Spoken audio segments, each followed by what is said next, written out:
ડિસેમ્બરની ગુલાબી ઠંડી અને સ્ટેચ્યુ ઓફ યુનિટીનો નજારો. હાલ નર્મદા જિલ્લો એ પ્રવાસીઓ માટે હોટ ફેવરિટ ડેસ્ટિનેશન બન્યું છે. વિશ્વની સૌથી ઊંચી સરદાર પટેલની 182 મીટરની પ્રતિમાને નિહાળવા માટે દેશ વિદેશના સહેલાણીઓનો ધસારો જોવા મળી રહ્યો છે. એમાં પણ નાતાલ બાદ પ્રવાસીઓની સંખ્યામાં મોટો ઉછાળો જોવા મળ્યો. શનિવારે 50,000 અને રવિવારે વિક્રમજનક 70,000 પ્રવાસીઓ નોંધાયા છે. અત્યાર સુધીમાં 3 થી 4 લાખ પ્રવાસીઓ મુલાકાત લઈ ચૂક્યા છે અને 31 ડિસેમ્બર સુધી આ આંકડો 8 લાખ સુધી પહોંચવાની શક્યતા છે. વધતી ભીડને જોતા એસઓયુ તંત્રએ પણ વધારાની બસો, પીવાનું પાણી અને ચુસ્ત સુરક્ષા વ્યવસ્થા ગોઠવી છે. અહીંના હોટેલો અને ટેન્ટ સિટી અત્યારથી જ હાઉસફુલ થઈ ગયા છે. નવા વર્ષની ઉજવણી માટે ટેન્ટ સિટી અને હોટેલોમાં તડામાર તૈયારીઓ ચાલી રહી છે. પ્રવાસીઓ પણ આ વર્ષની વિદાય અહીં જ કરવા માટે થનગની રહ્યા છે.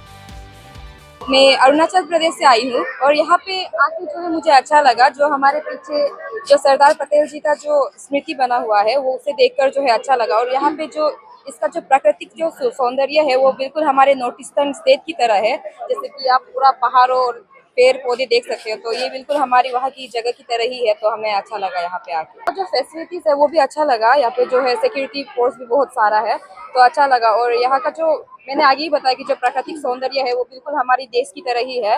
ग्रीनरीज हरा भरा है पूरा, तो हमें अच्छा लगा. यहाँ पे जो है अभी हमारा 31 का और जो है जनवरी 1 का जो हमारा वेकेशन चल रहा है हमारा, तो हम यहाँ पे घूमने आए हैं और इसका जो आनंद उठाने आए, तो हमें अच्छा लग रहा है यहाँ पे आके. અમે અહીંયા રાજકોટથી ફરવા માટે આવ્યા છીએ ફેમિલી સાથે, અને ખાસ કરીને તો અત્યારે જે બાળકોનું નાનું એવું વેકેશન પડ્યું એમ પણ કહી શકીએ, એમાં અમે આવ્યા છીએ. તો બધી બહાર જવું એના કરતાં આપણે અહીંયા ગુજરાતમાં જે આપણી સાંસ્કૃતિક જે છે જગ્યા એ ઉપર આવવું અમને ખૂબ જ ગમ્યું. અને અહીંયા અમને બહુ મજા આવી છે.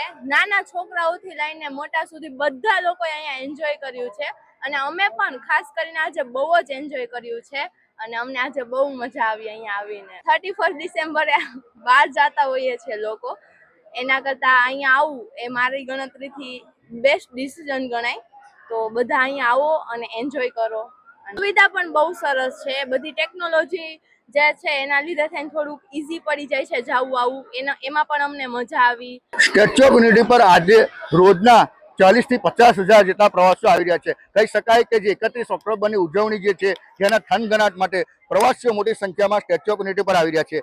હાલ જે નાતાલની રજાથી અત્યાર સુધીમાં 4 લાખ કરતાં વધુ પ્રવાસીઓ નોંધાઈ ચૂક્યા છે. ત્યારે વાત કરીએ તો જે ટેન્ટ સિટી જે છે, જે હોટલો છે તે તેમાં બુકિંગો જે તમામે ફૂલ થઈ ચૂક્યા છે. 31 ડિસેમ્બરની ઉજવણીનો થનગનાટ અહીં જોવા મળી રહ્યો છે. કહી શકાય કે અત્યાર સુધીમાં 2018થી પ્રધાનમંત્રી નરેન્દ્ર મોદી દ્વારા જે લોકાર્પણ કર્યા સ્ટેચ્યુ ઓફ યુનિટી, ત્યારથી અત્યાર સુધીમાં 2.75 કરોડ જેટલા પ્રવાસીઓએ અહીં મુલાકાત લઈ ચૂક્યા છે. ત્યારે હવે 31 ડિસેમ્બરની ઉજવણીનો થનગનાટ એ શરૂ થઈ ચૂક્યો છે.